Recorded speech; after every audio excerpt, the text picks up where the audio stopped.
ఎవడి జీవితం వాడికి బరువే, పక్కోడి జీవితమే తేలిక. ఎందుకంటే వాడి జీవితాన్ని వీడు మోయడు కనుక.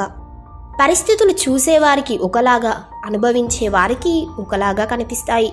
అనుభవించేవారికి ఉన్నంత బాధ చూసేవారికి ఉండదు. విలువ తెలుసుకోలేనివాడు ఎప్పటికీ సంపాదించలేడు. ఒకవేళ సంపాదించినా నిలబెట్టుకోలేడు. కష్టపడి సంపాదించుకున్నోడు వృధా చేయలేడు. ఒకవేళ వృధా చేసినా తిరిగి సంపాదించుకోగలడు.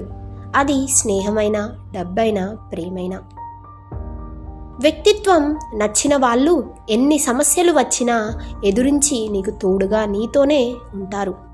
నువ్వంటే ఇష్టం లేని వాళ్ళు కారణాలు వెతికి మరీ దూరమవుతారు.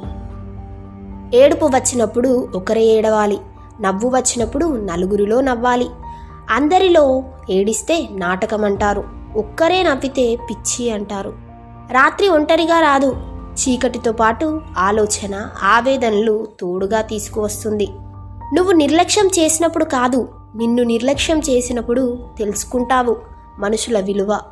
ఎవరో వస్తారు, ఏదో చేస్తారు, ఇవన్నీ ఒట్టి మాటలు. నీకోసం ఎవరూ రారు, ఏదీ చేయరు. నీకోసం నువ్వు అనుకున్నది నువ్వే చేయి. అది ప్రయత్నమైనా, పోరాటమైనా. ఎక్కువగా పట్టించుకుంటే ప్రతి ఒక్కటి బాధిస్తుంది. కొన్నింటినైనా వదిలేస్తే ఉన్న ప్రశాంతతైనా మిగులుతుంది. భర్త దగ్గర శృంగారం దొరకని స్త్రీ ఇతర పురుషుడిని కోరుకుంటుంది. ఎందుకంటే ఎన్నో ఆశలతో పెళ్లి చేసుకున్న ఆమె భర్త ఇంట్లో మనశ్శాంతిగా ఉండాలంటే శృంగారం తప్పనిసరి.